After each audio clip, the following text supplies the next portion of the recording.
Hello and welcome to the two-man power trip of wrestling. Your host, John Poz. With me today, very special returning guest. You may know him as Killer or Karrion Kross, former NXT heavyweight champion, the former WWE or maybe current WWE superstar. We don't know, but he is, of course, Kevin Kross. Kevin, welcome in. How you doing? Very good. Thank you for having me. What is going on in your world, and what is going on with the book, which I have right here? Life is Fighting. How's everything going with the book? Really good. The tour has been very fun to do, and I'm just taking it all in every day. It's been pretty awesome. So it's been received really well from people. I get to hear about it all the time, which I love. Their favorite chapters and um, how the book made them feel. It's been wonderful. Anything surprising, like as far as the book and the tour and getting out there? Anything that surprises you at all? Um, a few people have written me letters when I've met them on the book tour, and reading the letters has been really touching. Um, I was hoping the book was going to resonate with people and some of the stories in it, which it has, but to this degree, it's been honestly really very touching. With the book, right? Like when you're doing it, did you think any of that would happen? Did you think that like people would be that, like you know what I mean, like that into it as far as that, like they would really affect them, their life, they're writing you letters and stuff like that? I didn't know what to expect. I was just hoping that people would feel good. I wanted people to enjoy what they were reading. That was number one. That was above all, really what I was aiming for. With the book, right? Why did you write it? When you look back, like the reason for writing, what was like the purpose for you? Well, I actually wrote it for everybody else. Hmm. I I didn't. I never thought I was going to be an author one day. Not in a million years. I just had a lot of people that have known me personally, and some people I was helping through some of their own stuff encouraged me to write it. So yeah, I was very much encouraged by people who know me to do it, and that's why I did it. What was the experience like when you're actually like getting pen to paper when you're actually writing it? Was it like stressful? Was it maybe a lot of authors say therapeutic in a certain sense when you're reliving some of that stuff? It was pretty awful. It was bad. Hmm. It wasn't good for me. Wow. Um, once I once I wrote down how I felt about what was going on, and I was recalling things, like I don't necessarily 24/7 live in the places that I wrote about. Sometimes it's just not on your mind, just like any memory that you have. Yep. And so when I had written it down so honestly, and then I had to go back and proofread it and make sure everything was where it was supposed to be, and it made sense to somebody who's not crazy like me, reading it out loud, I was like, holy cow, I don't think I spend enough time thinking about some of this stuff because some of it still bothered me. But by the end of it, I guess that's where the therapeutic bridge kind of came in. By the end of it, and I was like, okay, I'm going to send this off to publishing. I processed a lot of what I didn't even realize was sort of bothering me about different parts of my life and things that I went through. But it wasn't like that for every chapter. It was just a couple here and there. Is that something where they come to you or you go to them as far as like, hey, we want you to write this book and do it, or you physically you write the book and you kind of go to them and be like, hey, I have this great idea for this book. Oh yeah, I wrote a, yeah, I mean it was written independently. Like I had wrote this book when I wasn't with WWE and finished it before I was asked to come back. And so ECW Publishing was a publisher that was going to get the first look at this book.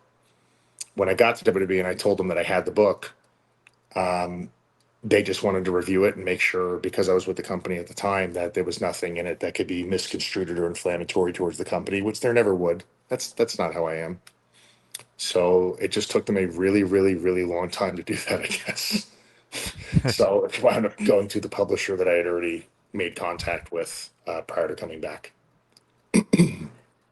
That is interesting. They got to double check, I guess, make sure there's nothing bad in there as far as them is concerned. That's interesting because I would have thought that they were a part of the process, but they weren't a part of the process as far as you putting it together. No, not at all. So obviously the book is great, and there's a couple things in there that kind of stuck out to me, just as far as like that's actually true if you think about it. Like manifestation, that is that a big thing that you still think about and it's still a part of your life? Because I feel like that's something that maybe I need to work on, some manifestation, maybe some positivity in that regard. Yeah, I think so. I mean, this subject has kind of been bastardized a lot through Mm, podcasting and through social media and stuff like that. It's kind of become a bit of a joke, and rightfully so, depending on how you choose to discuss it and convey it to other people. Like anytime anyone has any sort of ideology they want to share or sell to a community of people, um, I always say it's wise to maybe stay away from the mysticism aspects of it as much as possible when you're attempting to convey an idea to people who don't subscribe to the way that you think. If there is some sort of mysticism to any sort of ideology or theology that you believe in, let people discover that on their own. You will never convince anybody of something if it's not right in front of them and they can't feel it, see it, taste it. You know what I mean? So as far as like manifestation, I am not trying to tell people that I can pull a rabbit out of a hat if I think about it long enough. You know what I mean? right, right, right. Yes, But yes. I believe that there's a point of convergence in positive thinking, meeting hard work ethic, and making something happen, being in the right place at the right time. I think that there's when things align, to me, that is manifestation, and you have to show up for it. You can't just think about it constantly and then you win the lottery. Right. It doesn't just happen. You can't just No. say it and it just appears. Yeah. There's got to be A plus B equals C kind of thing. Yep. So looking at it, right, I was at SummerSlam, the great show. I was at night one, of course, but the great show. Like, what was your kind of experience? What did you feel? Because I feel like the crowd was definitely behind you. You got a nice pop coming out. Good match with Sami Zayn. Was your experience and feeling on SummerSlam? Really awesome. Like that was my first singles match at SummerSlam. I was really happy to be there. Um, I mean, I've been watching SummerSlam since I was a little kid on VHS. I could sit here and tell you about Ultimate Warrior versus Ravishing Rick Rude. I probably watched that match on VHS like honestly like over 200 times growing up. The build towards that was awesome. Or like Rockers versus Power and Glory. I could give you Ooh, some deep yeah, cut matches that no one yeah, really yeah. talks about or thinks about like over time. I've always loved SummerSlam when I was little. SummerSlam had a different vibe than the rest of the pay-per-views, and to be a performer on that show, I think is really cool. The novelty of being able to know that I was able to do that is cool. Um, I would have liked to have done things a little bit. How should I say? I thought that there was going to be something a lot more hyper violent that we are going to be able to get into with me and Sammy. Nevertheless, I was thrilled to be there and to perform. I was really hoping that I was going to be able to, get very FMW about it with Sammy, for those who know the reference. Yes, yes. Is it like they want to tell like a simple story, or they just didn't want to have too many hardcore matches going involved, or is there like what's like the thought process? I don't think I could speak to the thought process because I'm just not in the room when that thought process takes place. I don't want to put words in people's mouths, but Yep, I gotcha. just, we get there and we get what we get and we do the best we can with it. And I'm glad people enjoyed it, and I was certainly happy to be there. Um, but yeah, I would have, I don't know. I would have loved to have set up a scaffold and get 300 tables and have a scaffold match with Sammy where we both fall off into lava, and the ring explodes and UFOs show up and Elvis comes out and he's like, "I told you that was gonna happen." Like something just outrageous for a PLA. Like Onita would have, he would have had a moat and alligator, and Yeah, they're yeah. blowing stuff. Yeah, right. Yeah, Yes, alligators with top hats. yeah, Very important. Very important. We can't have just yes, regular alligators. You can see those anywhere. At WWE, where everything is yeah. larger than life, we need alligators with top hats and maybe some medieval armor. Now, would the alligator have bitten Sammy though? Is that the end game? Does he eat Sammy alive? You know what I mean? You got to get crazy with it.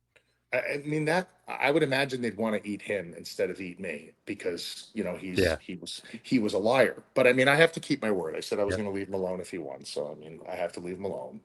He didn't even hit me with the That's true. pipe for God's sakes. That bastard could have got a That's DQ true. win. Could have got a DQ win. Do you like that story though that they told with that with the pipe and he's like the virtuous guy? He's not going to. Do you like that story? Because I don't know. It kind of would have been better if he did cheat. Like it kind of would have maybe led more credence to what Karrion Kross was saying there. I heard that a lot from people. Um, I don't really kind of like as a performer, I don't really operate in the realms of what I like versus what I dislike because I don't think it serves the audience. And that was something that I learned day one with pro wrestling. You can like as much as you want about whatever it is that you're watching, that's okay. But when it's time to stop being a fan and be a professional, you have to understand that like you're a performer in the show, and they're going to have an idea and a direction of what they're going to want you to do. So what you have to try to do is you try to take that idea, whether it's yours or not, whether you like it or not, and you try to get the most out of that. So, like I said, a moat with alligators is the direction I would have went.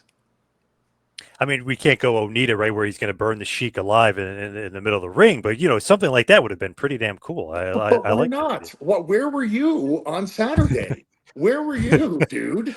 Why Section not? section one section 126. Me and my son were there. We were cheering you on. Although he loves Sami Zayn's theme songs, he was kind of into Sammy at first. Well, good. That's a sign of Yeah. a healthy human being. If Yeah. the little boy is cheering for Sammy and not me, He does, to be honest, and you might hate to hear this. He does think you're kind of scary. So just to throw that out there. I think he has a very healthy, strong IQ. If he's saying that, Yeah. I think Yeah. you and I got to be happy about that. Yeah. True. That is true. Although Yes. We were at MSG when the final testament you guys beat the Wyatt Six. We were rooting for you guys. So he didn't really like the Wyatt Six though. Maybe they were a little too scary, maybe. Well, now I like him even more. Yeah. Yeah. That was fun, that MSG show. That's the holiday show that they do, December. Like that was fun, but he was rooting for you then. So he had, I guess, a certain level of scare. Like Sami Zayn, not scary at all. You're like middle. Wyatt Six is too scary. Yeah, I mean, I think he's got a good gauge on what he's watching. I like him. Tell him I Definitely. said hello. Yeah, I will. I will. He will definitely be curious of like, wait, you were talking to him? We just saw him over the weekend. What do you mean you're talking to him? Like he loves stuff like that. And that always pops him.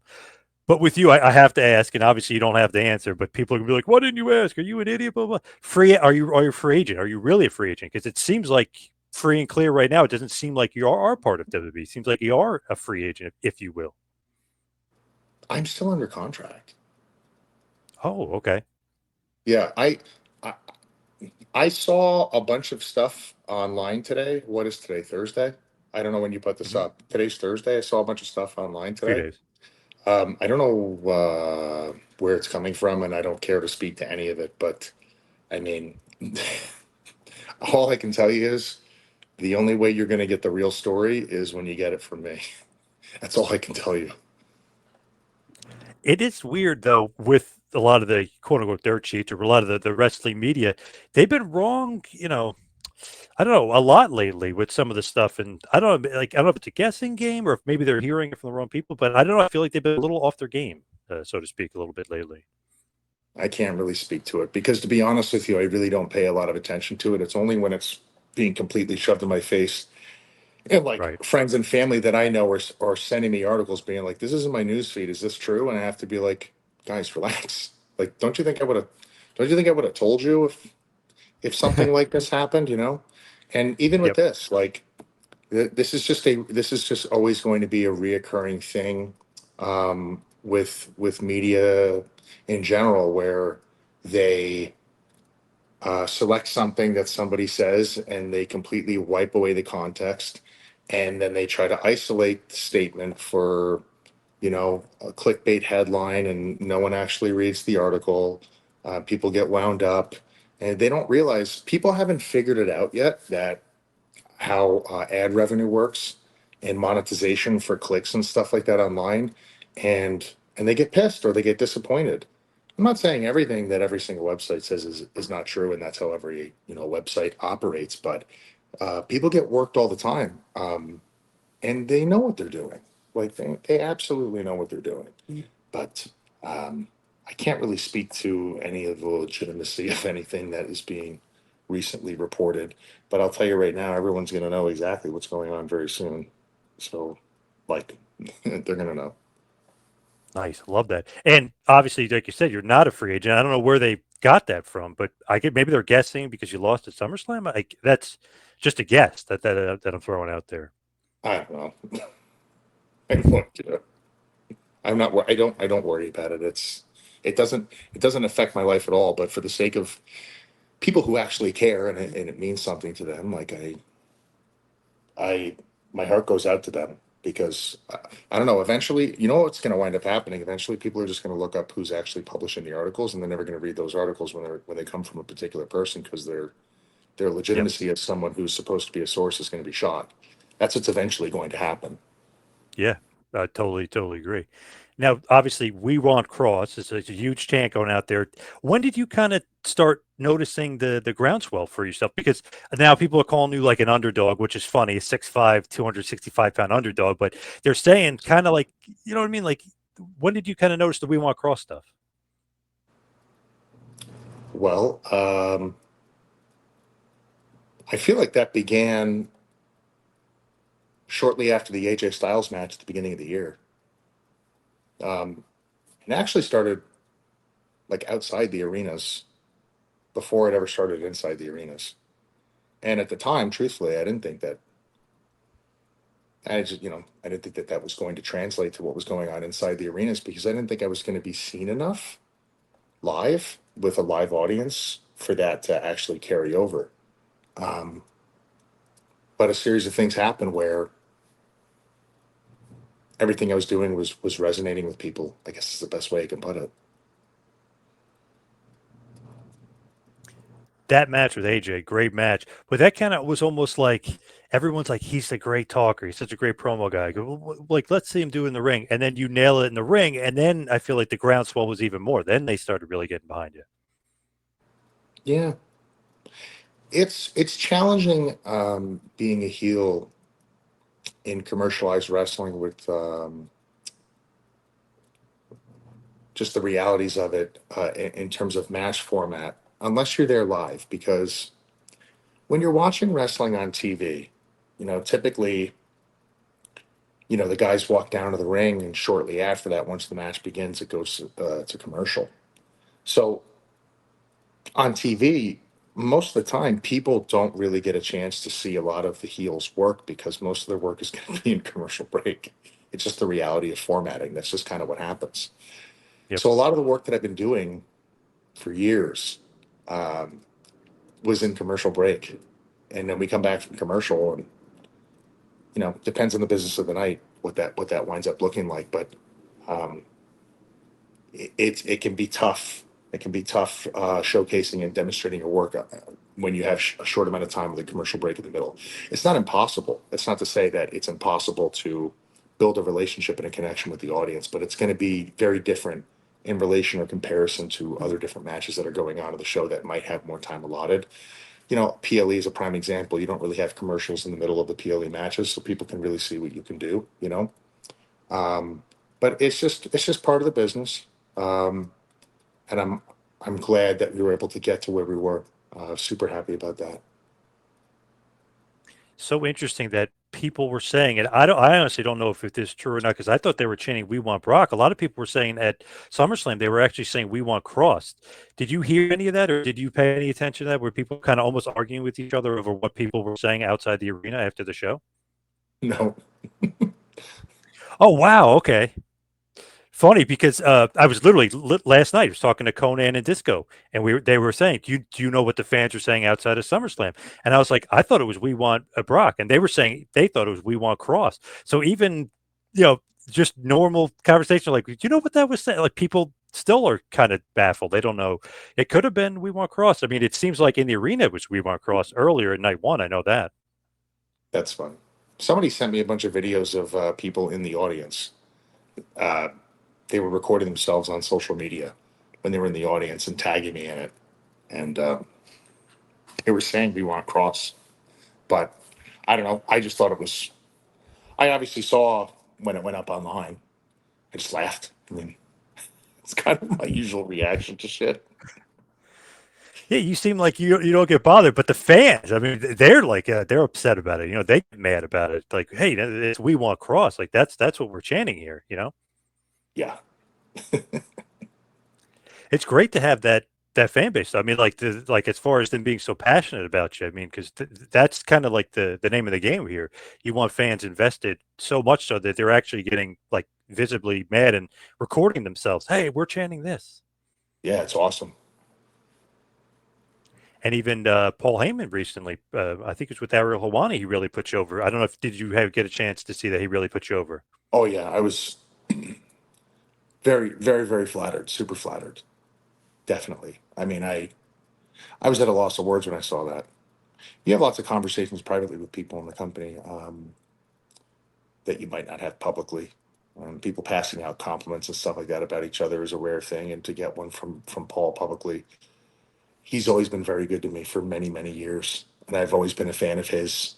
Long before WWE, you know, I was a kid once upon a time, uh, watching ECW and all of the behind the scenes stuff, and understanding that he had a particular vision before ECW started of what wrestling was, and people challenging him on that, and him being able to prove people right over time. He's got a really, really cool story. Just the idea of him talking about me, the little kid in me is like, what? How is this real? What universe is this? That was cool because he's basically kind of not giving away like secrets or anything or telling people something out of turn, but he was kind of breaking it down, saying in wrestling, underdogs, if you will, or guys that are on the come up, like you don't give the fans exactly what they want right away. You kind of tease them and you build it up. Is that something that they are like telling to you, or is this something like that you're kind of maybe surprised hearing, or is this something you just feel? Well, there's no design to any of this. That much I can tell you. There really isn't. So, uh, yeah. Maybe he's trying to sound smarter than than you know what I mean. Like, hey, the same thing happened with Steve Austin, but sometimes it's just organic where you have to go with the guy that's over the most. Yeah, I mean, it's up to the people who run the show. You know what I'm saying? That's their call. I'm going to show up every single week and do the best job that I possibly can. And getting a compliment from him is that's another thing I'm never ever going to forget. I'll never forget it. Like um, I have such a profound level of respect for him. And anytime I've ever needed advice, I've always been able to go to him, and he's always been super helpful. And I've never talked about it, or I've never mentioned it, because I'm not a name dropper. But Paul Forever has always been very, very good to me. And yeah. Is he one of the guys that works with the talent like directly? I mean, because we're starting to see more on Unreal that he's more maybe involved than we maybe thought he was with creative. Is he one of the guys that like will work with you one on one and kind of go over stuff with you? He definitely could. I'm not really sure. Like when I get to work, they kind of have me pretty preoccupied, so I'm not entirely sure what he's doing throughout the day. But he's been very helpful to many, many, many, many talent that he might not necessarily be working with on screen. If people want to learn and people have a question, he's always available for them. I've never ever seen him turn away from anybody. Um, he's probably one of the most valuable assets I think WWE has in terms of developing talent and being able to help you know uh, everybody group together and make the best show possible. I think there was that Vince line about him. He rather have Paul in the castle pissing out than out of the castle pissing in, or however that line goes. Basically saying like he's kind of invaluable in certain aspects that he'd rather have him on the team than on somebody else's team. Basically, I've never heard that quote. That's insane. I think Heyman says it on his documentary that they Ah, did for him a couple of years ago. I'm pretty sure he says that. But basically, there was like, hey, how come you didn't go elsewhere? You could have. He's like Vince always kind of wanted me here. He said he'd rather him on my team. I think he said pissing out of the castle rather than pissing in. oh my god. Interesting. Yeah, very interesting quote. But it kind of makes sense though, because if you got a guy that's smart, why would you want him to, play in somebody else's sandcastle? You want him in yours and creating something great. Sure. So is this the last of you and Sammy though? Is that the final thing? Because the 3-match series, you had the Night Champions, which was good, Raw, which was I think the best match, and then obviously SummerSlam. Is this the end with you and Sammy? I legitimately don't know. I have no idea. In your head, in your mind though, are you done with him? Are you like, or are you thinking more? I don't know. I really don't know. I have no clue. I literally have no idea. I mean, I, I don't know. With Triple H, good relationship with Triple H as far as just you and him and creatively and everything else, good rapport. I think so. Can you go into any more detail or no? Well, I don't know. I see him every month. I see him every month. Like when I get to work on Mondays, I'm super like, you get in, they tell you what to do, they tell you what they're looking for. You show up and you do it, and I don't really like, put it this way. Mondays is difficult to socialize really with anybody, because they kind of have you on the move. So I wouldn't necessarily say that like Monday is a day where I really get to catch up with anybody. The days I get to actually catch up with people and chat with people and whatnot would probably either be the night before where we could go to dinner, or maybe the early morning where we get breakfast in the airport or something like that. So like beyond just me being able to tell you I have a good working professional relationship with them, that's kind of it. So For your promos, is that you or a collaboration? Obviously the prior regime was all scripted and everything else. Like, is that you and you're basically collaborating, or is that just you on your own kind of thing? well, the way it's kind of worked for me, personally speaking, is we get a bit of a framework from the team, and then there's a little bit of wiggle room within the framework. But in terms of where we are and what the crux of the story is, that's going to definitely come from creative. As long as you're not veering too far off the path, there's a little bit of flexibility. So you could say it was a collaboration, um, but like no one's ever gotten ahead of me and I don't know, asked me where would you like to take this over a 3 month period. It's nothing like that. And they're not saying like for your promo, hey, you got to say, suffering succotash and whatever. It's like they're, No, it's your words. for the most part, not all of it is, but a lot of it, yes.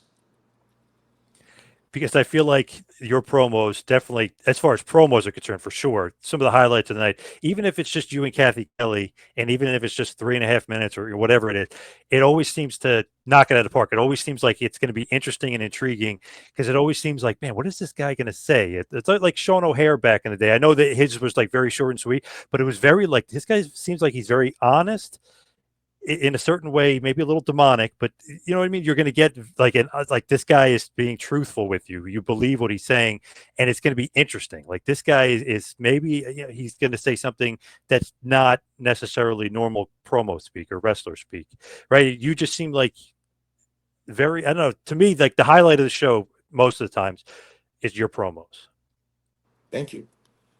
The way I've had a little bit more flexibility to speak about the stories and narrate them when it's live. So I know a lot of people were not thrilled about when I was in commercial break stuff, but the fun part for me was just being able to be out there live with them.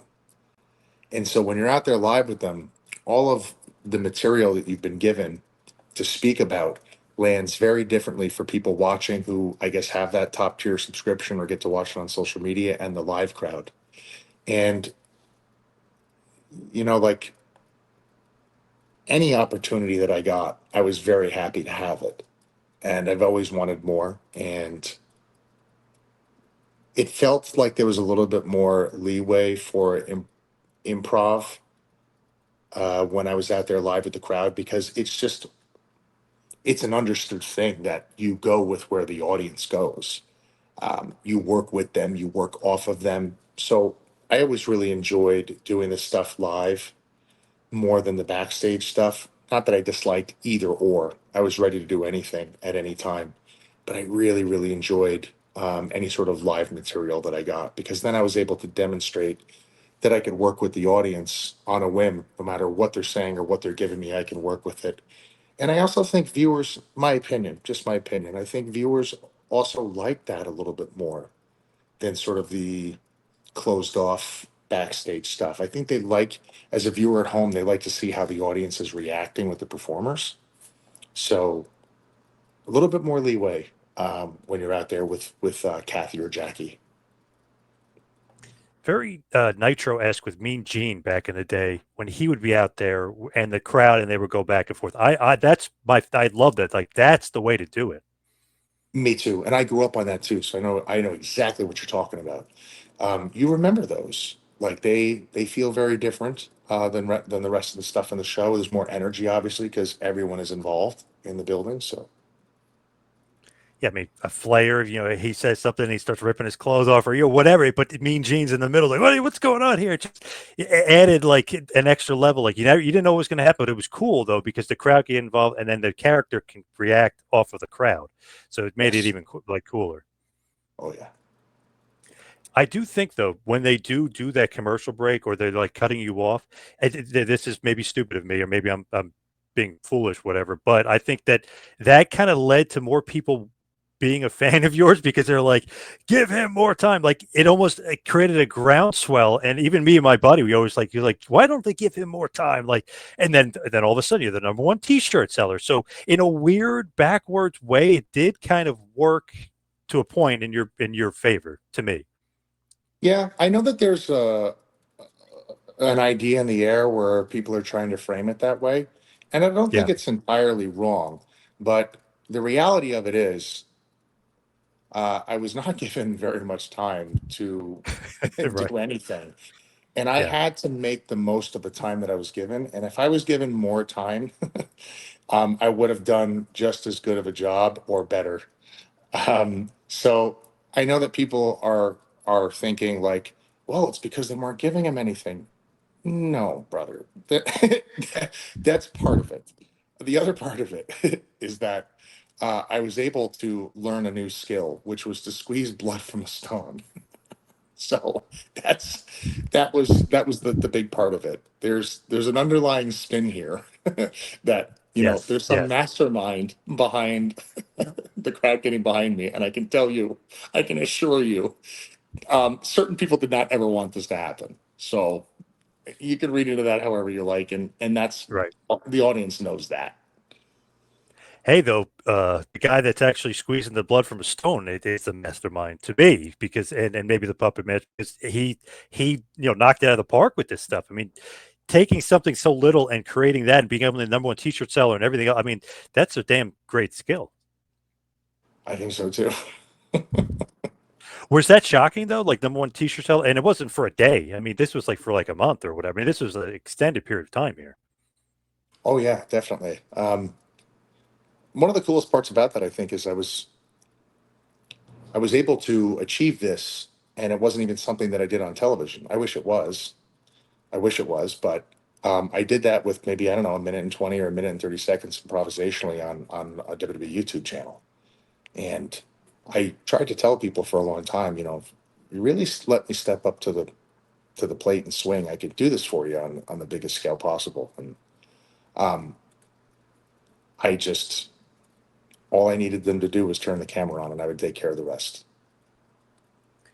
An old buddy of mine, R.I.P. Kevin Sullivan, an old buddy of mine used to tell me, "Hey, brother, you ever check out this guy Killer Kross, brother? Check out his YouTube channel. It's got awesome videos. I'm going to be on them, recording some of them, or whatever." And I obviously knew about it beforehand, but I'm like, of course I'll check it out. I mean, those videos are awesome. He's awesome on there anyway. But I mean, you are like just the creativity, the promos, the acting, the facial expressions. I mean, you just hit home runs on there. I love that channel. It's just so entertaining. Thank you. It's been around for a long time, and Yeah. that's kind of where I honed my craft and worked on everything before I was ever going to be on TV. So What was it like working with Big Kev, my old buddy?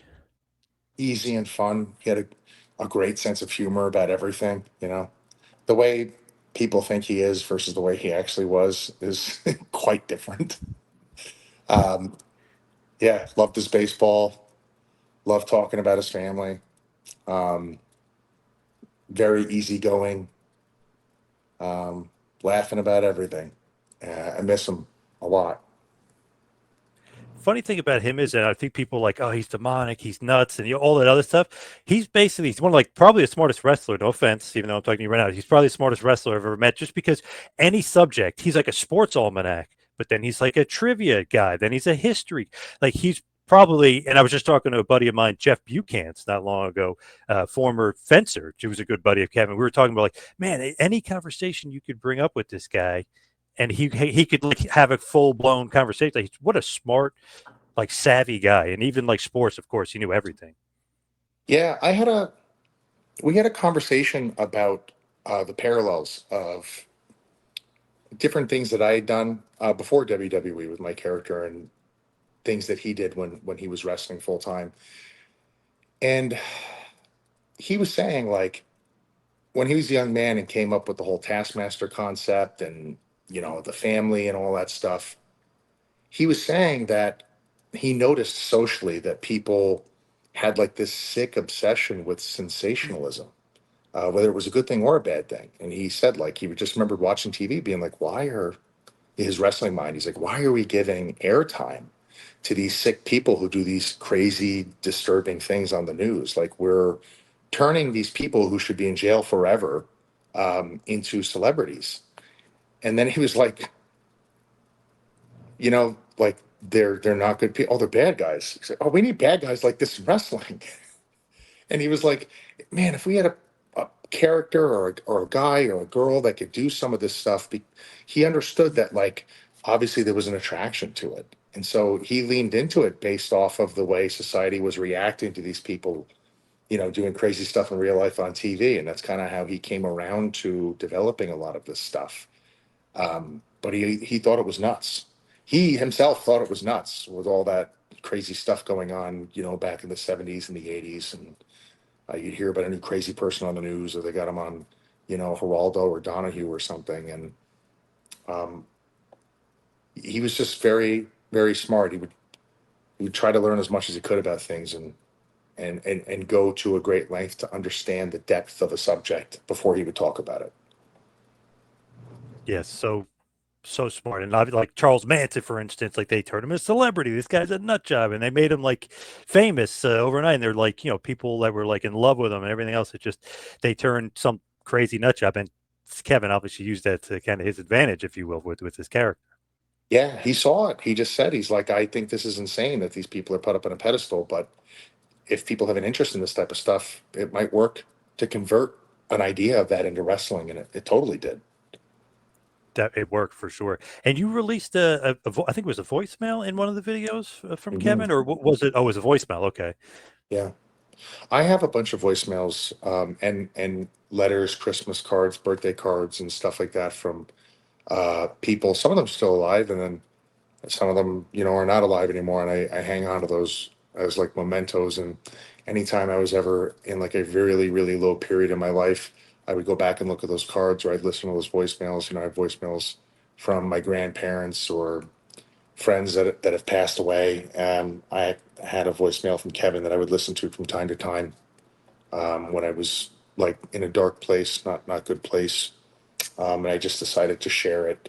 Um, just wanted to share it in the documentary. So Good, cool stuff, awesome stuff, and love hearing Kevin. My God, I recorded like hundreds of hours with him, so I could listen to him all day and all night. But man, he was saying like this guy, they should do more with this guy, brother. Like this guy, he's got it.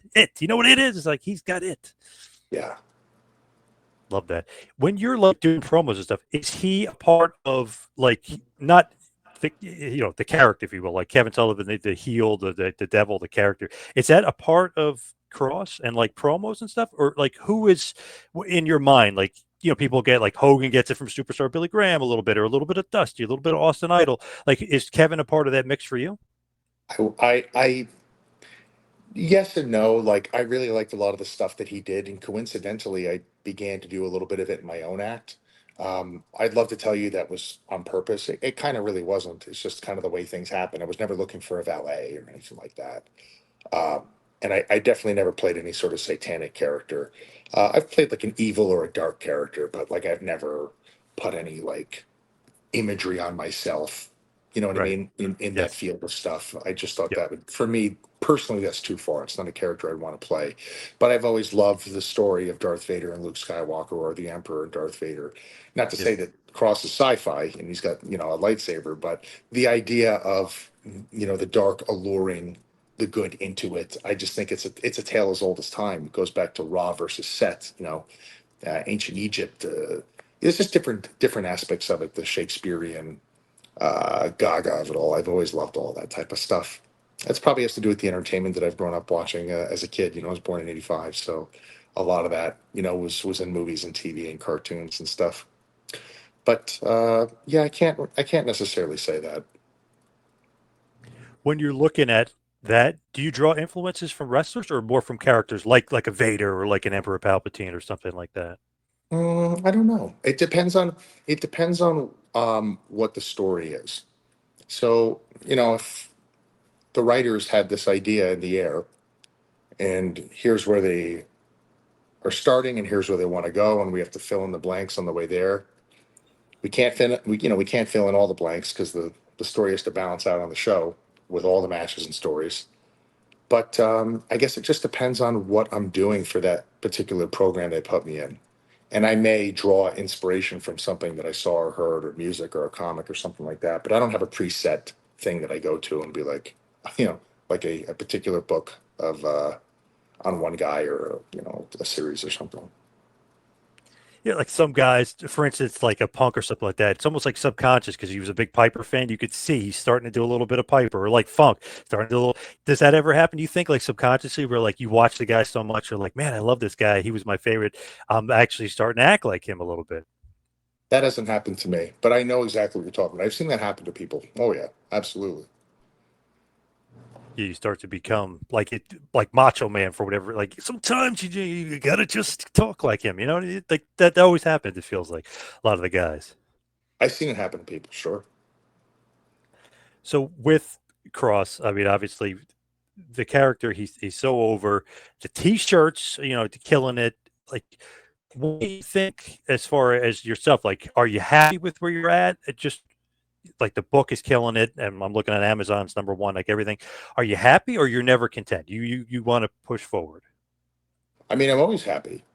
I'm always happy in general. I'm not always totally thrilled on how things play out, but that's life. Like I could leave my house right now and want to take my wife out to dinner. We could be in gridlock traffic. Now I'm pissed. But in general, I'm really happy. As long as people are enjoying what they're watching and they want more, I think we're doing good. Um, it just really depends on where things go moving forward. I think it would be a wise decision to listen to the audience. It's. I'm of the opinion that we're not being coy, doing things that piss the audience off. There's that you can frame that like it was my plan all along. No, it wasn't. You had another idea. You had Yeah, another idea, and yeah. it didn't land, and now there's some sort of like pseudo pivot that people are making, trying to be like that was the idea all along. No, it wasn't. It wasn't the idea. Just be honest. The audience knows when you're full of shit, uh, and that's kind of like an era that we're entering into. They open the curtain and you let them back. Now they know what's going on, so you can't get mad at them or punish them for seeing how the trick is done. They know what's up now, so you know the strategy should probably change. It's just my opinion. It's my opinion. What do I know? Even going back to Daniel Bryan, 10, 12, 13 years ago, whatever that was, they had him lose and like, okay, that's the end of this guy. Nope, he's more over than the guy that beat him, way more over. Then they have him lose to, Orton. Then they get, then they hate Orton. Then they pump up Orton versus Cena. That match gets shit on beyond belief because everybody wanted Brian. So it's like, I don't know, like you got to learn from the past when you're making mistakes. It's like you said, you can't be coy with the audience because they'll turn. They'll completely crap on whatever you're doing. Like that might not be good for Sammy, by the way. All I can tell you is that what happened with Bryan Danielson and that whole thing, and I remember it well because I was enthralled watching that. I thought it was awesome what was going on. When it's a baby face, you know that will work. You can get away with that because he's always fighting from underneath. When it's a heel, and the audience is telling you otherwise, and you're still putting them under, they know what's going on. You know what I mean? They know. Yep. Doesn't matter what you tell them. Doesn't matter how you try to spin it. They know now. They watch all the behind the scenes programs and they know that there's a community of people that are delegating the arc of the show. So I don't know what happens next. All I know is I would like to be there for it. And I'd like to continue performing and doing my best and showing up and giving as much as I'm allowed to give. That I can tell you for sure. Hey, we want Kross, right? I mean that's out there, that's trending, and obviously the T-shirts and everything else. People, they're all about that. They absolutely they love some Kross, even though he's a heel. Technically, they love some Kross. They're sick. except my son. He's not a Kross fan right now. He does not particularly like the bad guys. Yeah, your son is the John Connor of this timeline. Yes. He loves Jey Uso, so he's totally normal, totally perfect. Good. I do too. You had to get him the merch, had to get him the hand, the big. I got my Macho Man. I can't even see. I got my Macho Man all the way back. You can't even see it, but I got that from when I was a kid. I'm an '80s kid as well, but I, obviously huge. So he's like the next generation, and Jey Uso's. I wouldn't say he's the Macho Man, but he's like the super popular babyface dude. Like he loves some Jey Uso. Oh yeah, that's awesome. I just love that he's a fan. My wife is not happy about it, but I just love that he's a fan. You know what I mean? Sometimes you got to do what you got to do here. Oh yeah. So with you, I just was curious, and this is so random. I just was curious when I saw the coming attractions. I was kind of interested to see if you were interested, because I know we're kind of on the same wavelength of some of the movies. Are you happy that they're remaking Running Man? Is that something you're happy with? Yeah. Oh yeah. I'm not as critical as a fan when they're doing remakes. There are movies that are sacred, and most of the time when they are remaking a movie, it's because the first movie is probably like a classic, right? But a lot of people flipped out about different aspects of the new Superman film. I liked it, and it felt different, and I was happy about that. And when the next Running Man comes out, I don't know what's going to happen in it, but I know it's going to be different, and I'm going into the theater knowing that. So I can't. It sounds crazy to say, but me personally, I don't compare remakes to the classics because the classics are the classics. They're always going to be better. They're always going to be better. But I'm going to go see Running Man. I don't even know who's in it, but I will go see it for sure. Glenn Powell, I think, is playing the Arnold role, and Josh Brolin is the villain. He's not he's not like the guy from Family Feud, that awesome villain. He's not him, but he's the guy that runs the TV station. He's like that villain. So there's some pretty good actors in it. It looks like it's going to be pretty good. That's awesome. I don't even want to watch the trailer. I'm literally just going to go see the film. I don't want to know anything. Oh, I figured you knew all about it. That's why I was bringing it up, because man, the original with Arnold, that's one of the best movies. Yeah, I'm going to go watch it 100%. That's going to be good. I'm glad you like Superman. I like Superman as well. I thought that was really good. Yeah. He got beat up a lot, which I heard people were complaining about that, including Mike Francesa, who wasn't happy he was getting beat up a lot. But I thought that was great. He's a babyface. He's coming up. He's fighting from underneath. They have to create sympathy for him. He's the strongest human being in the galaxy. Yeah. So how are you? I know I heard that criticism too, and it's fine. It's not invalid, but just for me, it didn't bother me. But I understand why it bothered other people. But Ultraman is like equal to him. I don't know if people realize that he's equal to him in every way. He's like his clone. You know what I mean? Like, of course he could beat him up. I hope people have seen the fucking movie. Oh well, whoops. Oh no, I wrote it. Oh crap! I was so happy. I was so happy to see Ultraman in the film. As soon as I saw the U on his chest, it took me a minute and went, "Oh, it's Ultraman!" And I was like, I Yeah, already that was told a couple cool. of my friends. I said, I think this is what's going to happen. So That was cool. That was like a nice swerve. The swerve, bro. That was good. I like that. I was mentioning Running Man because of Jesse, the original Jesse the Body, your buddy, your boy, Jesse the Body Ventura. oh yeah, Have you heard from Jesse in a while? Have you seen him? Is he around? Have you spoken to him? not recently, but I know him and his son were wondering when I was going to be on the next Saturday Night Main Event because they thought it would be cool if he called one of my matches. I don't have any control over that, but I would love that. Well, that's an awesome idea. That would be really cool if he did that. That would be awesome. Oh yeah, And I know he loves your impersonation of him too. he does. Thank God. That's great. Do you think you have the best impersonation, or do you think Sasso, or who do you think? Will Sasso does. It's not even. It's not even a debate. Sasso's the man. He's the man. He is a true artist, dude. That guy can do impressions of just about anybody, and they're perfect. I was like, I didn't have a bit about it. I was just, a couple lines here and there. My friends used to say, watching the TV show growing up. But Will Sasso is the king of all impressions, in my opinion. He's the man. He, Jesse is awesome though because I met him a few times. I interviewed him years ago. He's just such a cool guy. You can ask him anything, he'd give you an answer. I was like, you're not going to remember this, but I go, there's an old TV show, never really made it. We called Tag Team with you and Roddy Piper. Man, he gave me a 10-minute story. He goes, it was supposed to be 8 episodes. We beat the Orient Express, the house show in 1990. They filmed it and they put it towards it. Like he gave me an awesome story of like, I gave him an inch. He gave me a mile. He was just such a cool guy. That's what he does. Yeah, he's awesome. I had to bring up Jesse because I know you're a huge Jesse guy, huge Jesse fan. But as we start to hit the wind down, head towards the finish, just give us one last big push for Life is Fighting. Give us one big push for the book where everybody can get it and find it. That would be Amazon if you want it delivered directly to your house. If you're busy, you don't have time, they'll deliver it right to your front door. And if they don't, then I will deliver myself to their front door, and then they will go missing. Otherwise, you can go to Barnes and Noble or any probably local bookshop. I'm pretty sure they got it. For the easiest way to find this, if you go to any of my social medias on Instagram or on Twitter X, it's at Real Killer Kross. Same handle on both. There's a link tree under my name. If you click that, the links are all there. It'll take you right to it. And I can't thank you guys enough for that. I really appreciate it.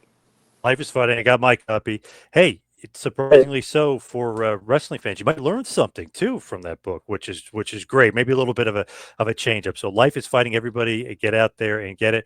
Kross, thank you so much for all the time. Really appreciate it. Thank you, man.